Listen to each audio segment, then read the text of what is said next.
Muy buenos días a todos.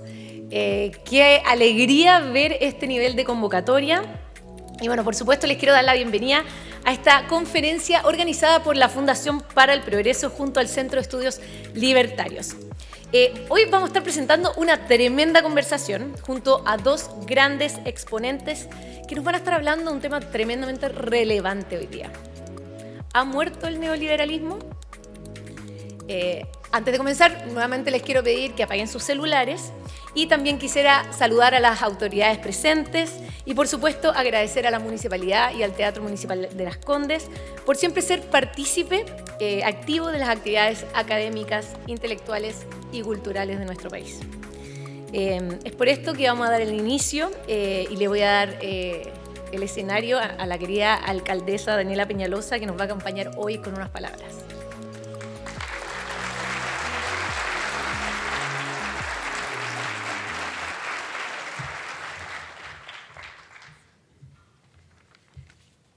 Hola, muy buenos días. Saludarlos a todos de forma muy especial, también a todas las autoridades que nos acompañan. También saludar a quienes han organizado esta actividad y la han hecho posible, a Fernando Claro, director ejecutivo de la Fundación para el Progreso, y a Fernando Sagreo, presidente del Centro de Estudios Libertarios. Saludar también a los expositores, quienes nos van a llenar sin duda de un espacio de mucha reflexión, a Axel Kaiser, que es presidente del directorio de la Fundación para el Progreso, y también a David Friedman, economista y doctor en física, que no necesita obviamente mayor presentación de mi parte. Siempre es un orgullo para mí como alcaldesa y para nosotros en la Comuna de Las Condes abrir el Teatro Municipal de Las Condes para el debate de ideas, pero sobre todo para el debate de ideas y el intercambio de ideas que defiendan la libertad. Hace unos meses recibimos acá a Mario Vargas Llosa, a Catellana Álvarez de Toledo, y hoy vamos a recibir a David. Queremos que Las Condes sea también un lugar donde siempre se debatan las ideas en torno a la libertad, donde siempre podamos discutir y correr las barreras para que tengamos una comuna más libre, pero también una sociedad y un país más libre. Es especialmente relevante esto en los tiempos que vivimos hoy en nuestro país, y por eso también es una gran alegría ver que el teatro está casi lleno de gente joven. Eso sin duda es una gran alegría, y agradecer el trabajo que hacen ambas fundaciones y el Centro de Estudios por la convocatoria. Es importante que todos los que estemos acá no solamente nos quedemos en el debate y las ideas que vamos a reflexionar hoy día, sino también nos preguntemos cómo las vamos a llevar a la acción y desde nuestro rol, cómo vamos a construir un país más libre y justo. Quiero darle nuevamente la bienvenida a cada uno de ustedes, nuevamente saludar a David, y espero que este espacio sea de gran interés para cada uno de nosotros. Muchas gracias.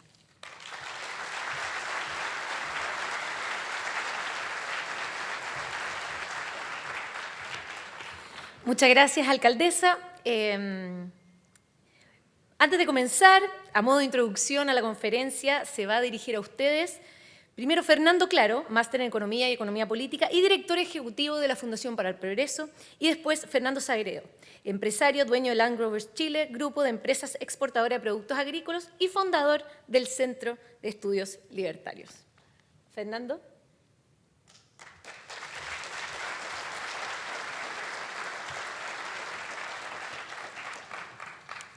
Bueno, hola a todos. Muchas gracias por estar acá. Como director ejecutivo de la Fundación y en nombre del equipo nuestro y de nuestro directorio, le agradecemos haber llenado este teatro. Muy emocionante ver a tanto joven, como dijo la alcaldesa. Así que saludo también a la alcaldesa y a la autoridad aquí presente por tener este teatro, centro cultural que esperamos se consolide aún más para la comunidad y todo el país. Y bueno, no me queda nada más que decirle, yo creo que muchos nos conocen, pero igual aquí hay mucha gente que obviamente no conoce bien lo que hacemos, a visitar lo que hacemos en la Fundación, a visitar nuestra página de internet, a suscribirse a nuestro newsletter, a nuestro WhatsApp, donde informamos todo lo que hacemos. Esta charla, para que sepan, es la charla inaugural de un curso intensivo que tendremos estos 3 días. Tendremos a 50 jóvenes, desde Arica a Magallanes, incluso Latinoamérica, estudiando las ideas del liberalismo, la sociedad libre y reflexionando al respecto. Además tenemos cursos semestrales para quienes no están inscritos. Me imagino que estarán los 50 jóvenes, ¿o no? Levanten la mano. Estoy improvisando. Bien, mira ahí. Quienes no están inscritos pueden seguir siguiendo, o sea, pueden seguir nuestra página y el próximo semestre tendremos nuestra Academia Liberal, que es un curso más largo de un semestre en el cual se profundiza mucho más cada tema. Bien, además tenemos muchos programas en internet, en YouTube, tenemos podcast, así que síganos, suscríbanse, como están acá en todas las redes. Finalmente, les quiero decir que tenemos también una editorial, donde además generamos contenido a la antigua, publicamos libros y una revista. Se me quedó la revista, pero la pueden encontrar junto a todos nuestros libros en su librería más cercana. Vayan donde su librero, la revista se llama Átomo y va en su número 8. Este último número trata del tema que se conversará hoy, neoliberalismo, una palabra que a nadie nos gusta, pero es que es bueno reflexionar en torno a ella. Hemos tratado temas como feminismo, corrección política, democracia, incluso drogas. Así que los invito a buscar la revista y a todos nuestros libros. Tenemos libros de grandes pensadores internacionales como Jason Brennan, Roger Scruton, incluso chilenos como Jorge Millas. Así que bueno, los invito a seguirnos y nada más que los dejo aquí con mi tocayo, Fernando Sagreo, del Centro de Estudios Libertarios, a quien también le agradecemos haber hecho posible la venida de David Friedman y a quien también le agradecemos haber venido a un país tan lejano a conversar con el presidente de nuestro directorio, Axel Kaiser. Muchas gracias.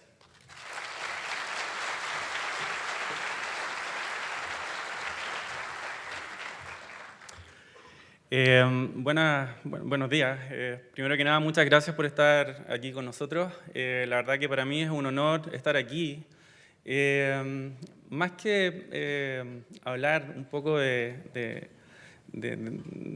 temas técnicos de nuestro centro de estudios, que es un centro de estudios incipiente, les quería contar por qué lo hicimos, básicamente. Nosotros somos empresarios que partimos, la verdad, con una idea y nada de dinero. Y la verdad que a medida que fuimos creciendo, junto a mi socio, Jorge Vera, que está acá presente, nos dimos cuenta de que pasamos de ser emprendedores a empresarios y también pasamos a tener una especie de odiosidad en ese camino. Por lo tanto, notamos que había un gran castigo al éxito económico y, por ende, notamos que las ideas que estaban llevando a nuestro país al fracaso se iban a convertir en realidad en un corto plazo y así es lo que ha pasado, la verdad. Actualmente nosotros seguimos dando la batalla por las ideas. Nuestro país está pasando por un momento muy complicado. Necesitamos que más emprendedores, empresarios, jóvenes, profesionales se sumen a esta batalla, porque la verdad que la batalla es real. Las ideas que predominan van a crear las instituciones que predominen en los próximos gobiernos y, por ende, por ejemplo, la nueva Constitución. Entonces, si tenemos las ideas incorrectas, lo que va a pasar es simplemente que nuestro país se va a alejar más y más del desarrollo. Como les decía, nosotros tenemos una historia empresarial bastante peculiar, no heredamos absolutamente nada, empezamos de cero, de lo cual estamos orgullosos y los invito a quienes sean emprendedores, empresarios, a que se sumen a crear instancias similares y también a seguir al Centro de Estudios Libertarios en todo lo que está haciendo. Los invito también a seguir nuestras redes sociales y por sobre todo a no dejar que las ideas incorrectas arruinen nuestro país. Yo tengo una exportadora, la cual está presente en alrededor de 60 países y bueno, he viajado mucho. Y la verdad que nuestro país es maravilloso, pero creo que al estar tan lejos del mundo no se valora. Yo les invito a valorar nuestro país, a hacer algo concreto por combatir estas ideas incorrectas y tratar de volver a la senda del desarrollo en la cual estábamos. Así que en nombre del Centro de Estudios Libertarios, nuestro equipo, yo les agradezco mucho la presencia y el lleno total que tenemos hoy día y los invito a seguir nuestro trabajo en nuestras redes sociales y muchas gracias también a la Municipalidad de Las Condes y a toda la gente que nos ha ayudado en traer al señor Friedman a Chile. Muchas gracias y muchas gracias por estar acá.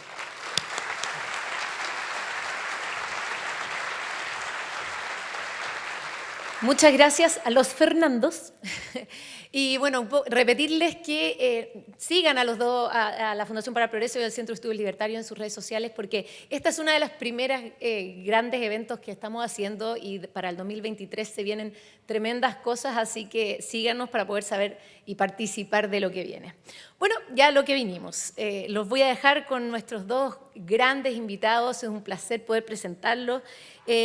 Axel Kaiser, doctor en filosofía y autor de numerosos libros de liberalismo y economía. Además, es el presidente del directorio de la Fundación para el Progreso y me voy a tomar una pequeña libertad de contarles que el último libro, El economista callejero, lleva siendo número 1 en Chile durante prácticamente un año en el género no ficción, así que los que no lo tienen, los invito a comprarlo, que está buenísimo.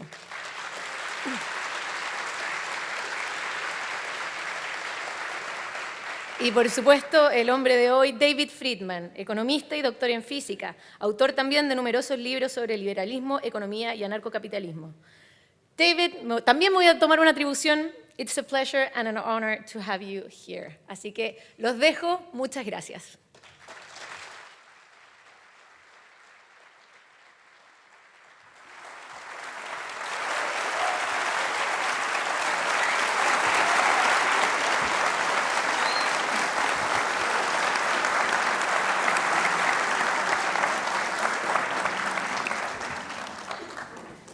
Bueno,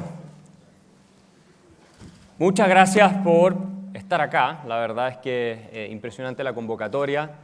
Creo que todos se están preguntando si se va a enterrar o no el neoliberalismo, definitivamente. Atrás hay un ataúd. David me preguntó, ¿es ahí donde vamos a hacer el entierro del neoliberalismo? Había un ataúd acá atrás, interesantemente. Así que es casi una de esas sincronías, como decía Carl Jung. Quería agradecer primero al Centro de Estudios Libertarios por colaborar con nosotros, la Fundación para el Progreso, para hacer posible la visita de David acá a Chile, que es la primera vez que viene.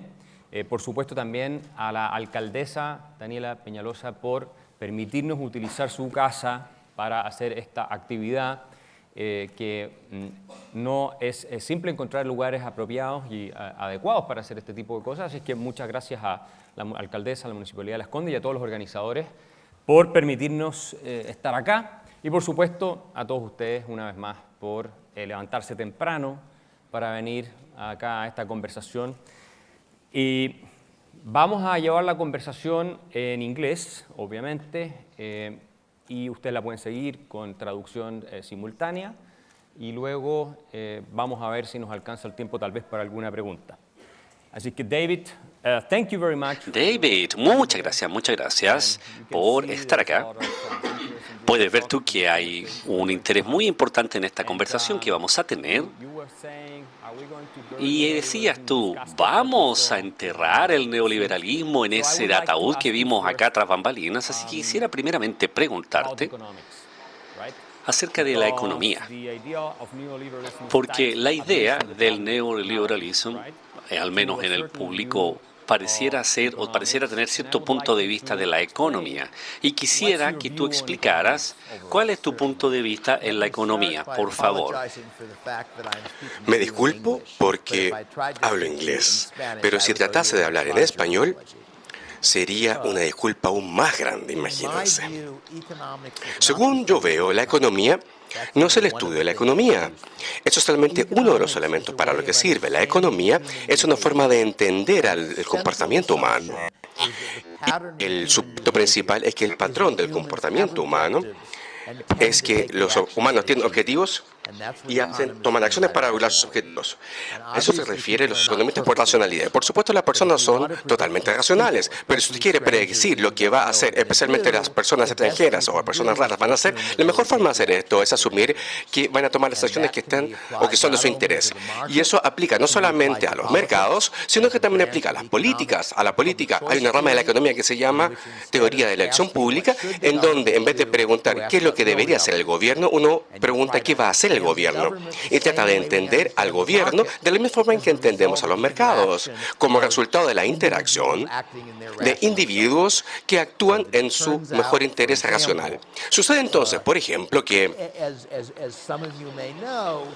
como algunos de ustedes ya sabrán, la economía del comercio exterior, que ha trabajado por más de 200 años y fue creado por David Ricardo hace más de 200 años, de ahí, desde entonces hasta ahora, casi todas las economías están de acuerdo en que es del mejor interés de los países tener libre comercio. Hay 3 países, en realidad 2, que son colonias de una corona. Una fue en Inglaterra, y que fueron colonizadores, y el otro es Hong Kong, en el siglo XX. Y ahora hemos descubierto que el tercero es Chile, en la historia más reciente. Estos 3 países tuvieron mucho éxito económico. Hong Kong es el más impresionante, porque fue de ser muy pobre y tener que importar agua potable al comienzo del periodo posguerra, y en 3 décadas es más rico que Inglaterra per cápita. Sin embargo, todo el resto del mundo no lo hace de esa forma. Todo el resto del mundo tiene situaciones y dificultades. Y hay que explicar por qué entonces. ¿Por qué no es del interés de la población de un país tener impuestos, pero sí hay que pagar impuestos? Porque el beneficiario de los impuestos son un grupo pequeño de industrias que están siendo protegidas. Industria automovilística en Estados Unidos, por ejemplo. Los que pierden son un grupo bastante grande, y los grupos pequeños se pueden organizar para comprar a los políticos con mayor facilidad que los grupos más grandes. Entonces eso explica hasta cierto punto este patrón tan extraño de que casi todo país en el mundo no hace lo que los economistas le dicen que es lo mejor. Me gustaría decir, para alguien que no me cree, que esta es una de las pocas cosas que yo estoy de acuerdo con Krugman. Que en este caso el mercado libre, el libre mercado es algo, o funciona de esta forma. Esto aplica a muchos puntos. Se puede utilizar la economía para entender por qué huyen, por ejemplo, o no se utilizan ejércitos. ¿Por qué el matrimonio es un contrato a largo plazo? Lo he conversado en una de mis conversaciones. Y en mis libros también. No solamente la economía habla de economía, habla de entender lo que la gente va a hacer. Según mi punto de vista, el argumento más fuerte para el libre mercado no es que sea perfecto, pero si usted lo aplica las mismas herramientas para entender sus alternativas, que son sistemas políticos, sucede que lo mismo que hace que el libre mercado a veces se equivoque, por lo general hace que los gobiernos también se equivoquen. También todas las sociedades enfrentan un problema común que se llama el problema de la coordinación según los economistas. Para hacer algo, para que algo sea sustancial, tiene que tener millones de personas que cooperen. Quizás no es obvio, pero si usted quiere plantar tomates en su jardín, necesita, por supuesto, una pala. Usted no fabrica palas. Alguien más entonces le vende la pala. Y él no fabrica palas. Alguien fabrica la pala, pero no fabrica el acero con el que se hace la hoja y no corta el árbol para el mango. Alguien más tiene que hacer aquello. Y si usted rastrea hacia atrás los vínculos para incluso tan simple como plantar tomates en el patio, hay millones de personas entonces que tienen que hasta cierto punto coordinarse en una acción para que la pala que usted requiere esté ahí y que el acero que se requiere para hacer la pala también esté disponible. Entonces hay 2 soluciones a este problema. Y lo obvio es que, por supuesto, no funciona. Lo obvio es que alguien arriba le diga a todos qué es lo que tienen que hacer. Y eso funciona para grupos pequeños, para una empresa con 4 o 5 empleados. Quizás funciona para un equipo de fútbol, no estoy tan seguro. Pero no funciona para millones de personas o miles de millones de personas. Por razones que probablemente ya conocemos. Lo hemos observado de manera bastante impactante en la caída de la economía soviética, por ejemplo. Nadie puede saber lo suficiente, incluso como para saber lo que la gente debiera hacer, o para que lo hagan hacer, o que saben que lo están o no haciendo. La solución entonces, que sí funciona, hay un sistema descentralizado en donde cada individuo resuelve una pequeña parte del problema, su parte del problema. Y la forma en que es posible coordinar con este sistema descentralizado, lo que los economistas tienen que entender y muchas personas no lo entienden, es que hay que tener un sistema en que cuando yo tomo una acción, Yo sopeso el costo y recibo el beneficio. Y mientras usted pueda hacer aquello, entonces cualquier tipo de acción que esté en que sea de mi interés es la acción que va a ser de un interés común, porque nos beneficia a todos. Y allí asumo un costo. Y estoy interesado, no es a veces el interés común. El mercado hace eso, aunque de manera imperfecta. Lo hace porque yo quiero hacer algo y quiero contratar gente para que lo haga. Tengo que pagar lo suficiente para que de esa forma trabajen conmigo y no en otra parte. Y el costo de su tiempo para que trabajar para mí es un costo real. Pero se transfiere hacia mí porque yo les pago, ¿verdad? Lo mismo ocurre con los beneficios de lo que yo produzco. Eso es un beneficio, pero aún así tengo que vender lo que produzco. Y por lo tanto, el mayor del beneficio se transfiere o me llega a mí. Para una explicación completa de esto necesita un semestre de teoría de los precios, un año de teoría. Uno de mis libros, Hidden Order, es un intento de enseñarles lo mismo en una forma que sea bastante simple de leer, espero. Yo creo que la razón de por qué escribí ese libro fue porque escribí un libro escolar, universitario, y le di una copia a mi tía favorita. Y ella le dio una copia a su hijo. Y él le dio una copia a su hija. Y su hija dejó la copia, se lo compartió a su novio. Y me dijeron que el novio entretiene a la familia durante el desayuno leyendo mi libro. Entonces yo decía, si funciona de esa forma, entonces lo voy a reescribir como un libro que no tiene la intención de que la gente tome un curso, sino que más bien la gente aprenda cosas de forma autónoma. Entonces, de esa manera, uno puede tener mucho más una imagen más detallada de lo que yo creo que es la economía y por qué, por lo general, resuelve el problema de la coordinación al momento de leer mi libro Hidden Order, Orden Oculto, pero no está en español todavía, desafortunadamente. Esperemos que cambie eso pronto, que esté en español.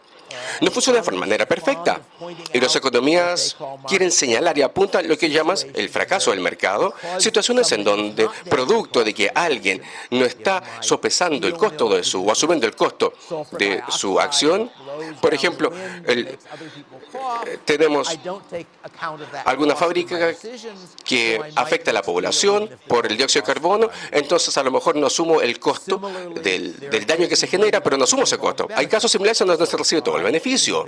Por lo tanto, si yo invento un principio fundamental científico, otras personas se benefician de él y yo no recibo parte de ese beneficio o la mayor parte. Por lo tanto, el mercado no hace un trabajo perfecto, pero aún así el mercado o el fracaso del mercado no tiene que ver con los mercados, tiene que ver y describe cualquier tipo de situación en donde un comportamiento racional individual no es grupal.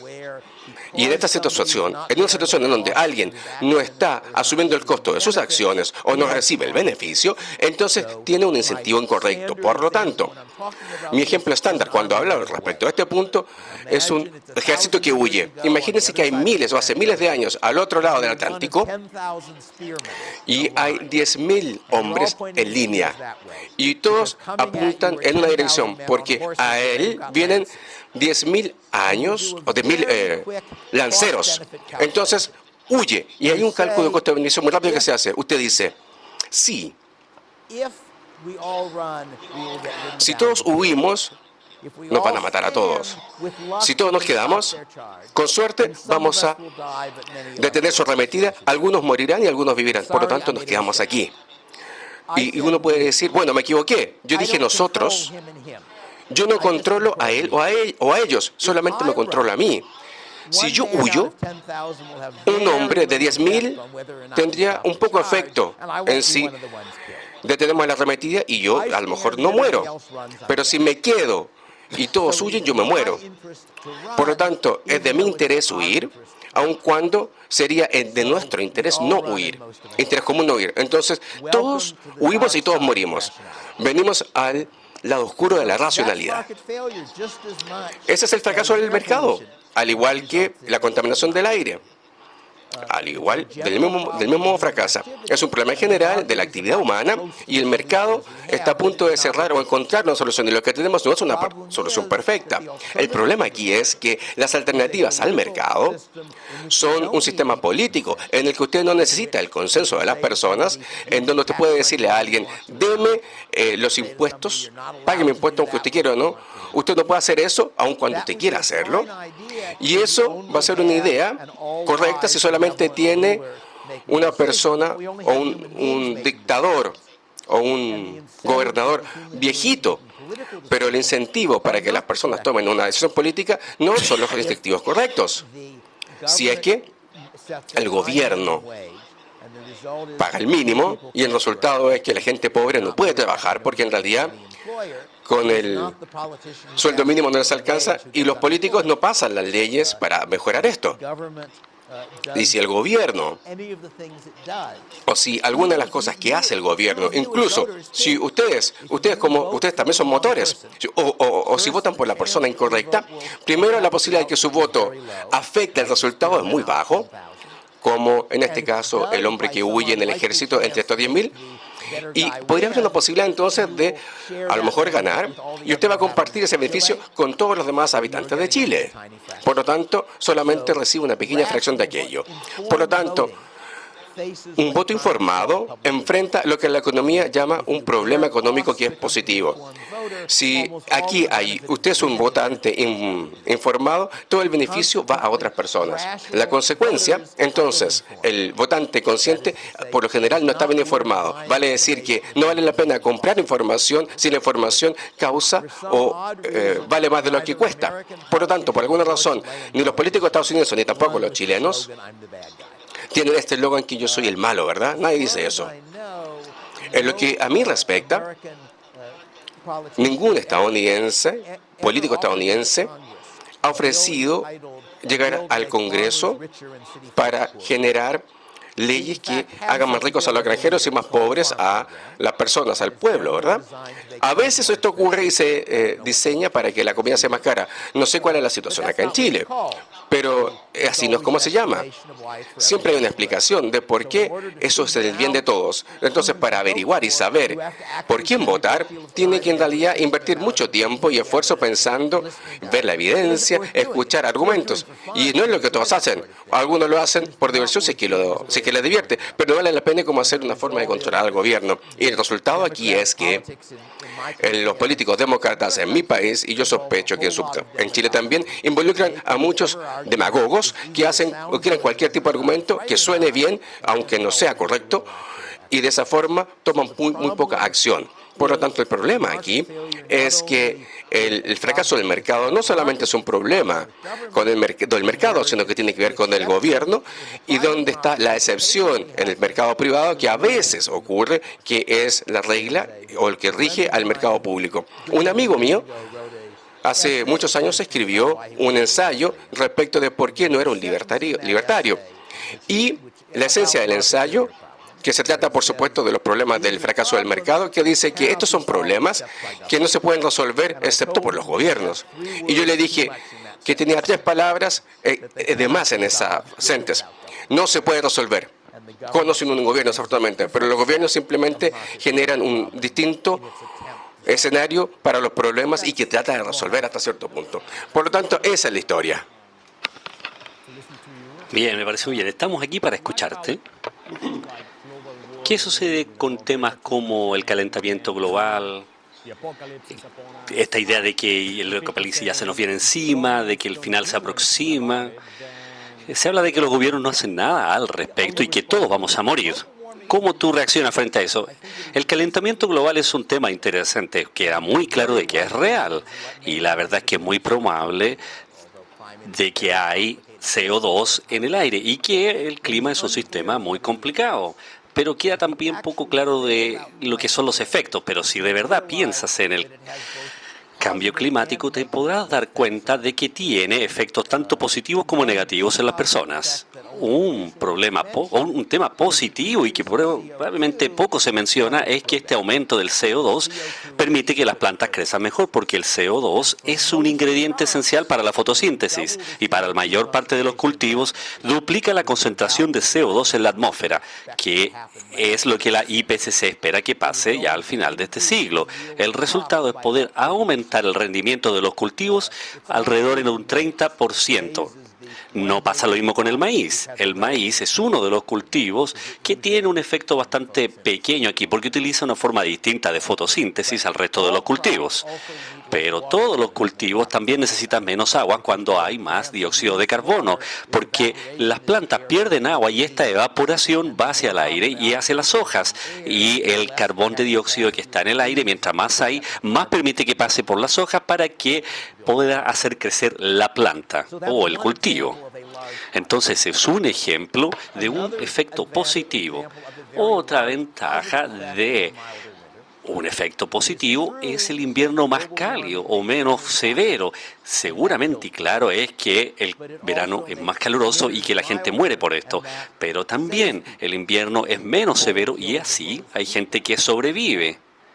Tanto el calor como el frío pueden ser negativos. Además, si te enfocas en el cambio climático debido al efecto invernadero, al CO2, nos podemos dar cuenta que el patrón está en nuestro favor, porque tiene mayor presencia en lugares fríos que no había antes. La gente no habla de esto, pero el IPCC ha reportado, lo pueden ver ustedes en la web, ustedes mismos pueden dedicarse a ello. Es un documento bastante extenso y está ahí donde se habla de los efectos del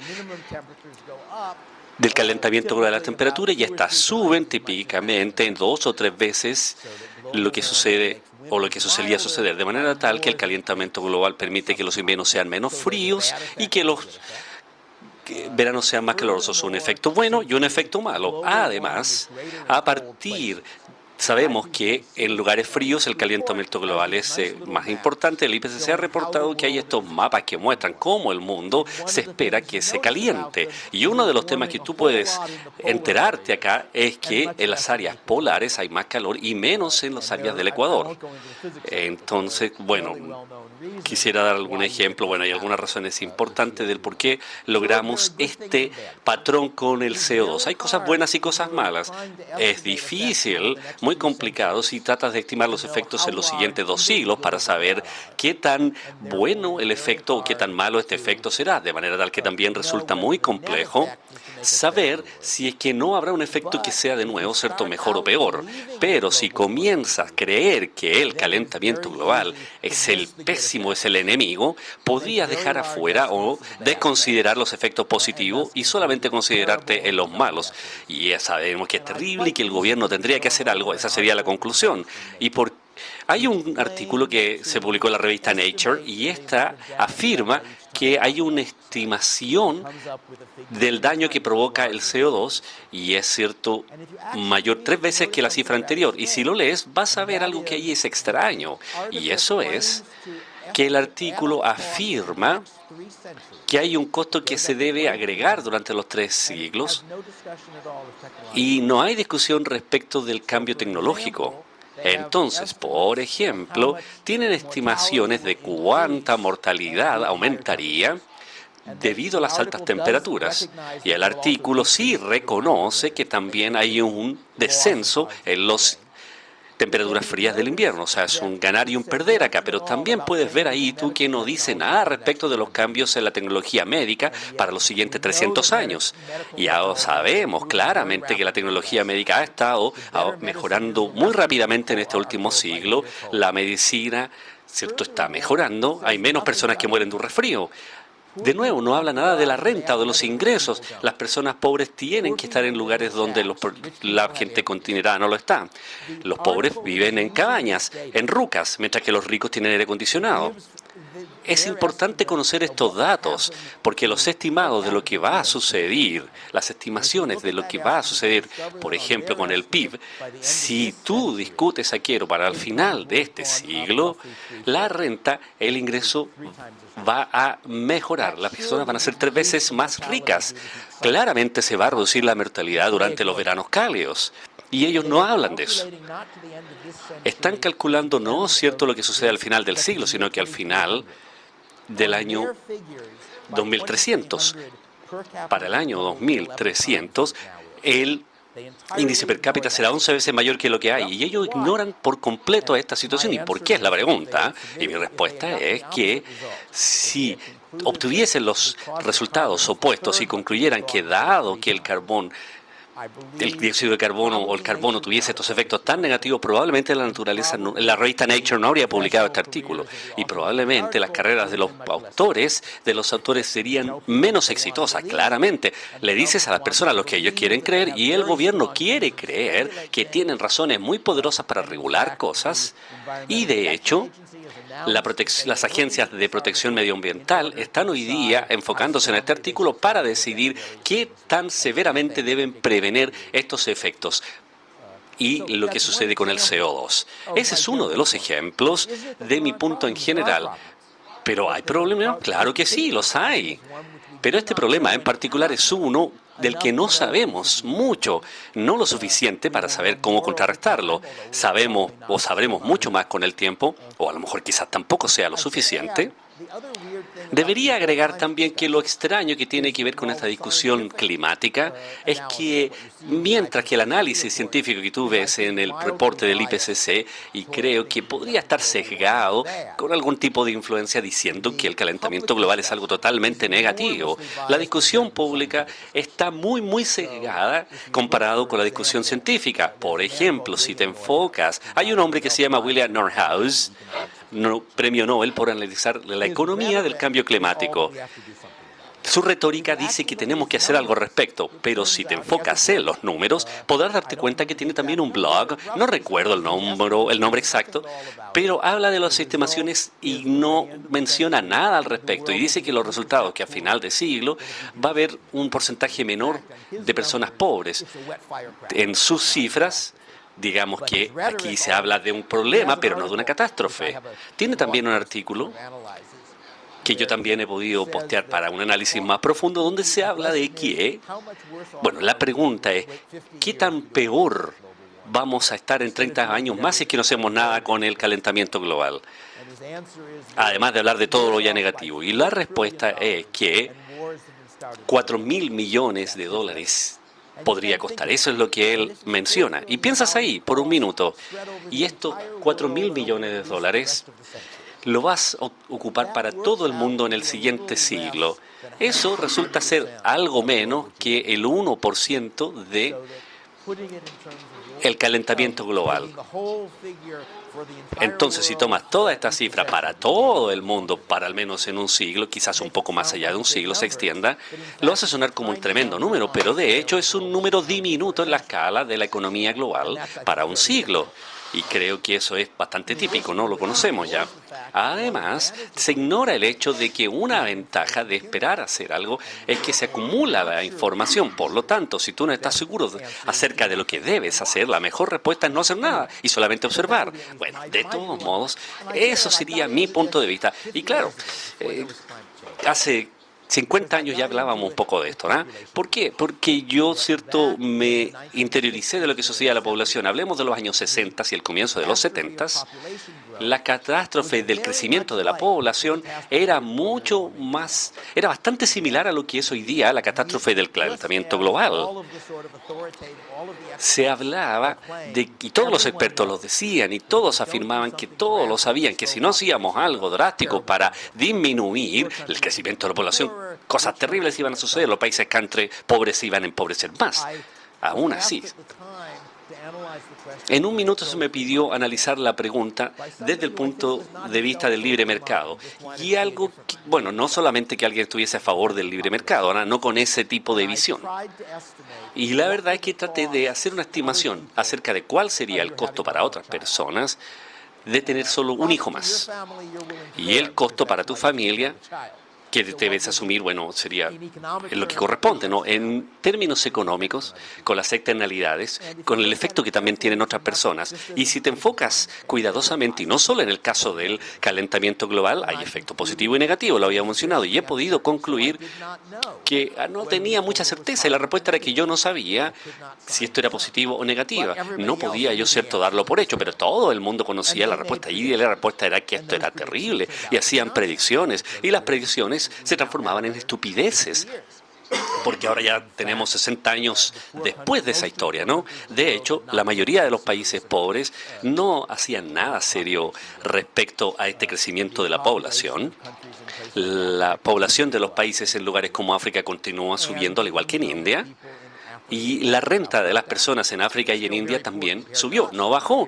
Aún sigue siendo pobre comparado con nosotros, pero no es tan pobre como lo era antes. Lo opuesto a lo que se predecía que iba a suceder.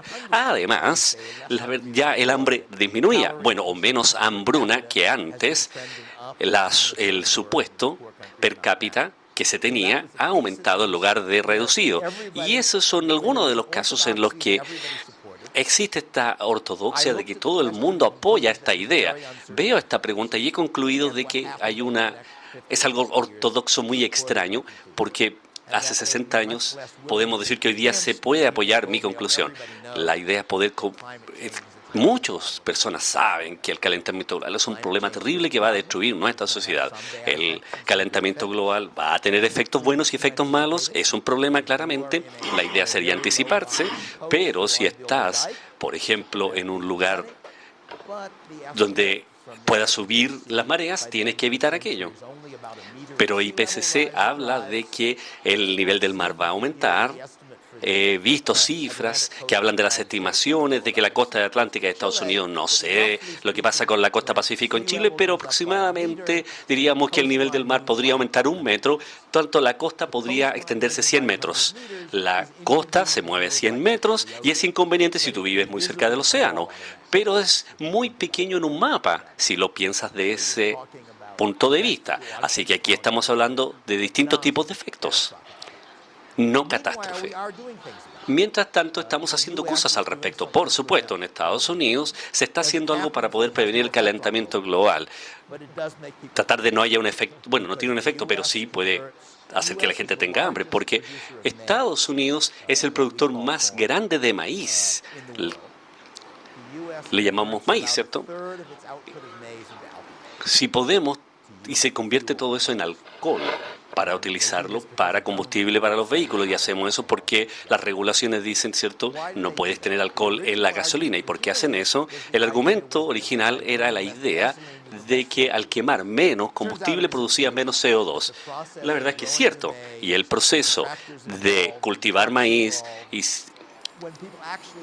cuando las personas calculan, resulta ser que la cantidad de CO2 producido por el maíz seguía siendo la misma que si estuviese produciéndose gasolina.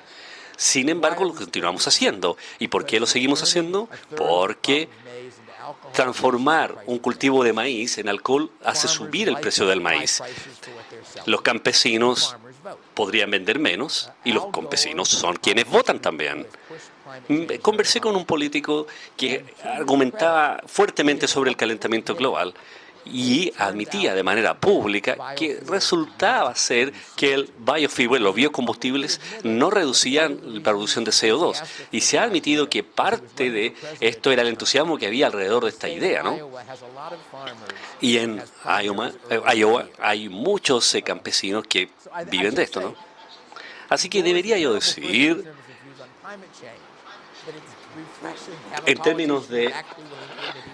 Gore ha hablado, ¿cierto?, lo terrible que puede suceder con el calentamiento global, pero muchas personas, y los políticos o alguien más, están dispuestos. Cuando mis padres se casaron, decidieron que había algunas cosas que se decían entre ellos, eran difíciles de comunicar, es decir, de manera tal que decidieron reflejarlo con números. Solo uno de ellos ha sobrevivido en la cultura de mi familia, pero continúa esa tradición en mi familia. El número 2 significa tú tendrías la razón y yo no. Es más fácil decirlo de esa manera escribiéndolo. Te toma menos tiempo y te recuerda del hecho de que admites que tú no tienes razón. Creo que hay personas que están tomando nota de esa idea. Anotas el número 2 para decir que es incorrecto. Otro de los temas que quiero discutir es la inequidad, es la desigualdad. Lo vemos siempre como la justificación para la expansión del gobierno. Y la verdad es que es una razón. Bueno, en Estados Unidos, en Europa y por supuesto acá también en Chile. ¿Cuál es tu opinión al respecto? ¿Deberíamos preocuparnos de la desigualdad? ¿Es esa una razón para que los gobiernos existan? Sé cuál es tu posición y para ti, ¿cierto?, los gobiernos deberían desaparecer. Hay dos situaciones ahí. No debería importar la inequidad, no debería importar la pobreza. Eso quiere decir que si los pobres son 2 veces más ricos y los ricos 3 veces más, eso es una mejora, aun cuando sea un aumento en desigualdad. Pero tampoco piensen que hay una regla que le da el poder a los gobiernos para resolver la inequidad. Los gobiernos hablan respecto de la inequidad, pero los gobiernos subsidian un buen trato en vez de subsidiar cualquier tipo de música rap, no sé, que la gente pobre escucha, ¿no? Pero sí subvencionan la ópera. El gobierno subsidia a la universidad a gran escala, y eso significa entonces que le cobran impuestos al público general para de esa forma subsidiar la educación de la gente inteligente que vienen de familias adineradas. Entonces, no creo que, por supuesto, la gente pobre tiene voto y el gobierno quiere comprar los votos, pero los ricos tienen voto y tienen dinero. Y el gobierno también quiere eso. Los ricos tienen más confianza para saber y darse cuenta de si el gobierno les genera beneficio y los pobres no. Lo que podríamos decir entonces para una política en particular es que los individuos, a nivel individual, los gobiernos hacen que las cosas sean mejores en el mundo hasta cierto punto, pero hasta cierto punto también lo hacen peor y no lo quieren hacer igual. Hay 4 ejemplos aquí. Hace mucho tiempo leí una novela escribida por alguien que lo escribió en la Unión Soviética, no recuerdo el nombre, pero lo que me impactó ahí fue la diferencia entre los médicos y la mujer que limpiaba la casa, que era mucho más grande que la diferencia que ocurre en nuestros hogares. La familia. Yo diría, a ver, no era lo mismo en ese entonces, yo leí el libro hace mucho tiempo, pero en la actualidad, llevado a cifras actuales, tenemos una familia que una persona viene y limpia nuestra casa 2 veces a la semana, un inmigrante mexicano, y esa familia el hijo va a la Universidad de California. Y es una persona interesante, un chico inteligente, y en general me parece que en Estados Unidos, ese es un ejemplo. El otro ejemplo es que hace algunos años yo visité la India. En la India, ahí se siente lo que el comunismo, el comunismo hasta cierto punto, nunca hubiese funcionado. Hay mucha gente pobre ahí. Y hablé en una escuela de comercio. Había un campus maravilloso con árboles, con pasto verde, sorreado por un muro de concreto y también con alambre de púas. Así no lo usan las escuelas de economía o de negocios en Estados Unidos. La India es un país que hasta hace muy poco, tiene un gobierno socialista. Y lo había tenido durante toda su historia. Así que entonces creo que en la práctica a los pobres les quieren mejorar, van a mejorar con los mercados y con gobiernos, con pocos gobiernos, sino con muchos gobiernos. Y si lo vemos a nivel internacional, lo que ha disminuido a nivel internacional, ha disminuido la inequidad y no tiene que ver con la riqueza de los estados. El gran elemento que ocurrió en nuestra vida es que cuando China dejó de ser comunista, estamos hablando de el país más grande del mundo, que tiene un ingreso per cápita que aumenta en una gran magnitud, más de un factor de 10, de hecho. Y eso ocurre porque ellos fueron de un sistema que en teoría ayudaba a los pobres. Ahora sabemos que no los favorecía, pero lo hizo haciendo que el gobierno manejara todo, y el resultado fue que cuando cometieron un error, 30 millones de personas se murieron de hambre.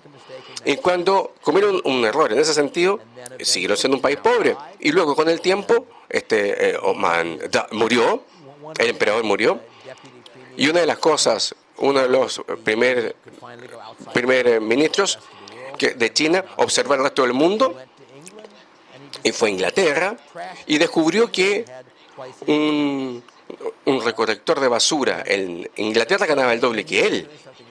Entonces se dieron cuenta que estaban haciendo algo incorrecto, comenzaron a experimentar y cambiaron a algo mucho más cercano a una sociedad de mercado. Y ahora gradualmente están en la dirección opuesta, desafortunadamente, porque uno de los problemas con la sociedad de mercado es que cuando las personas son libres no les podemos decir y ordenar qué hacer. Y en un partido o en una sociedad comunista se le puede ordenar a la gente qué es lo que tiene que hacer, y de esa forma usted mantiene el poder. Sin embargo, el extremo de Mao y de China fue un aumento en la riqueza del país, y el más rápido en la historia humanidad. India, entonces, India no estaba tan mal como China, estaba mal, estamos de acuerdo, pero está cambiando gradualmente hacia un sistema de mercado. Mucho de lo que no está bien en la India es que está el Permit Rush, es un sistema en donde usted tiene que sobornar a una persona de gobierno para de esa forma poder proceder con algún emprendimiento, y así como funciona. Pero yo diría entonces que ha disminuido la inequidad, y eso ocurre principalmente cuando las instituciones están en países que antes no los tenían.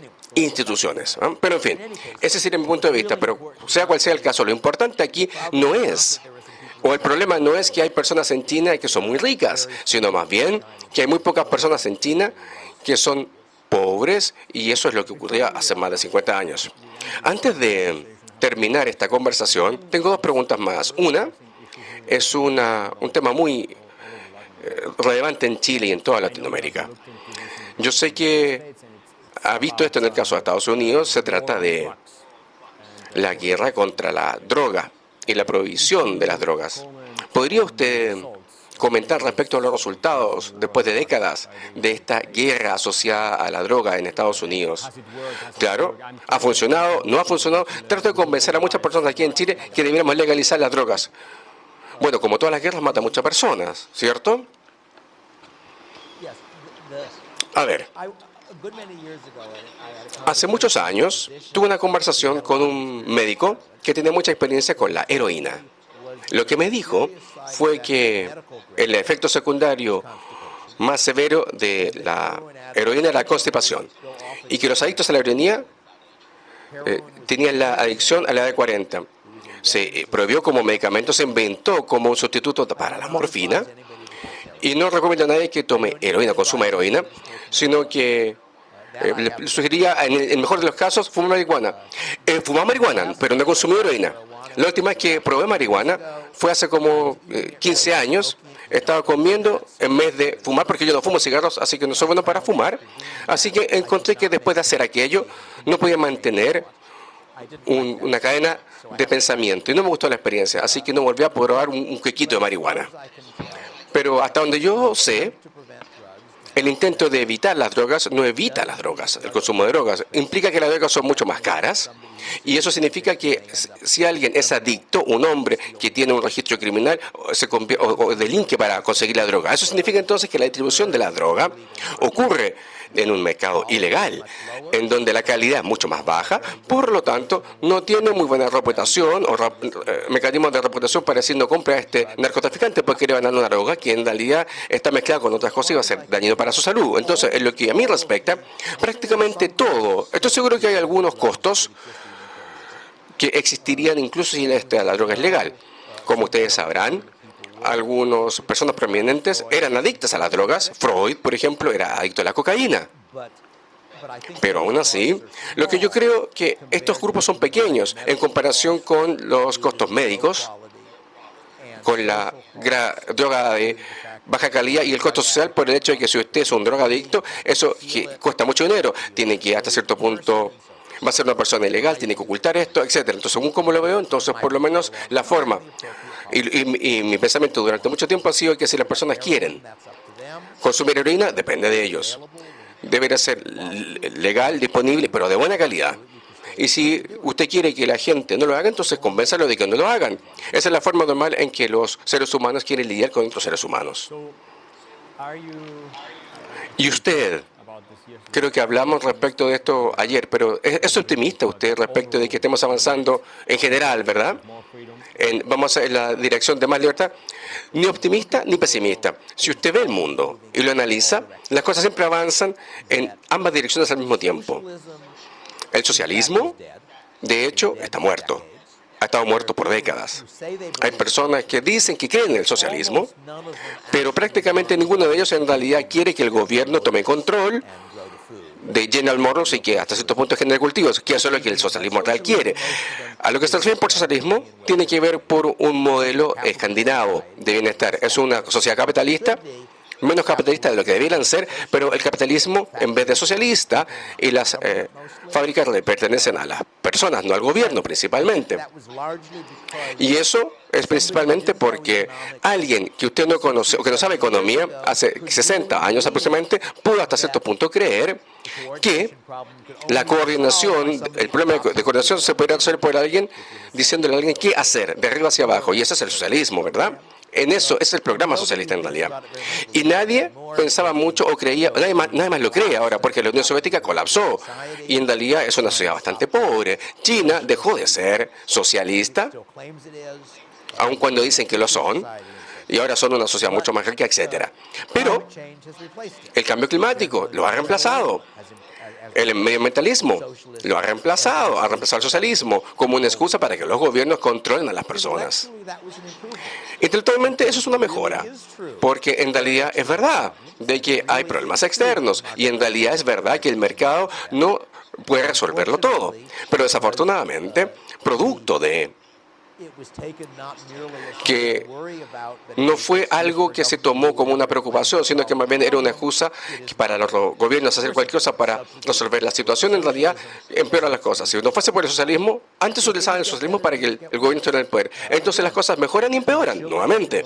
En Chile, por el momento, Chile es un ejemplo espectacular de éxito de la sociedad liberal. No me gusta el neoliberalismo, no me gusta, a mí tampoco, porque son cosas, significa distintas cosas para distintas personas. En Chile, a diferencia de Estados Unidos, el liberalismo aún significa liberalismo, significa lo que significaba en el siglo XIX.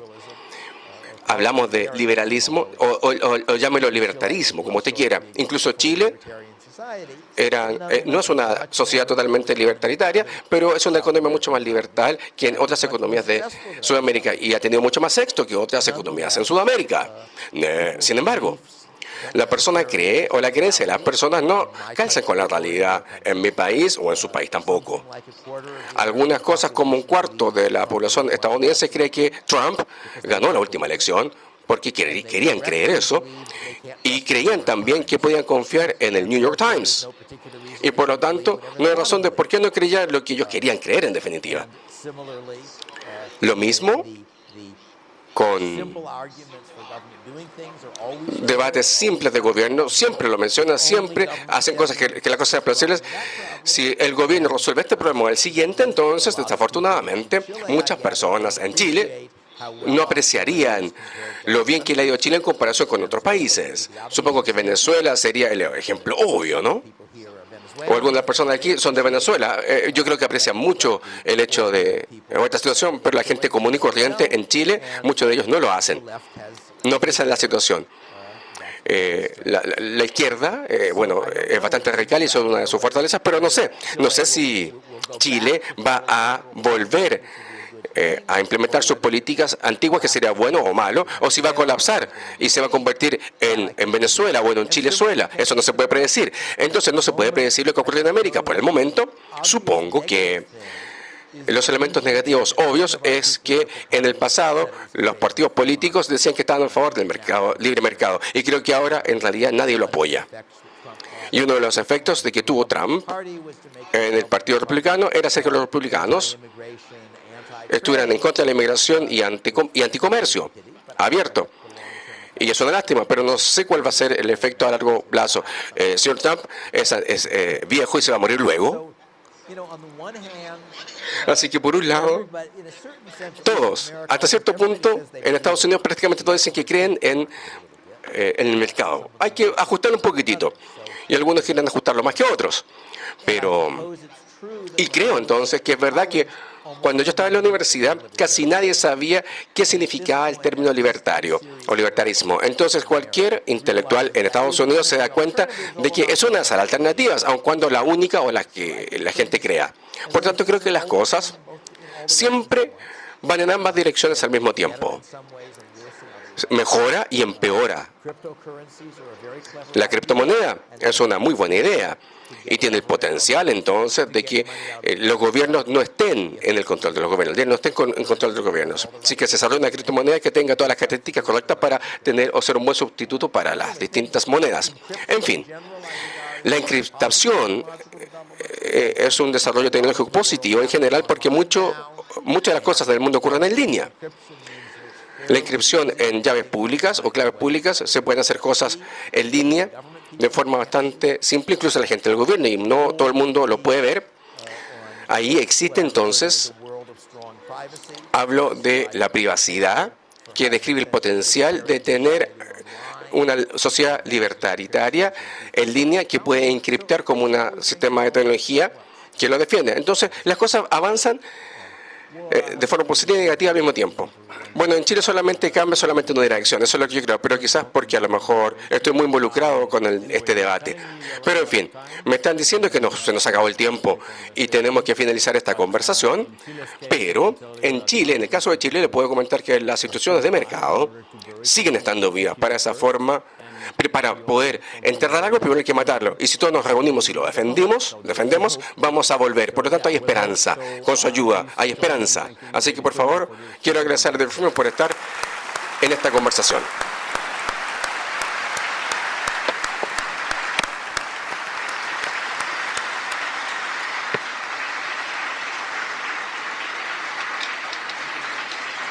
And Muchas perhaps gracias, David. in another 10 years, I can come back to Chile and you will tell me that Chile is where socialism went to die. Exactly. That's even better. Yeah.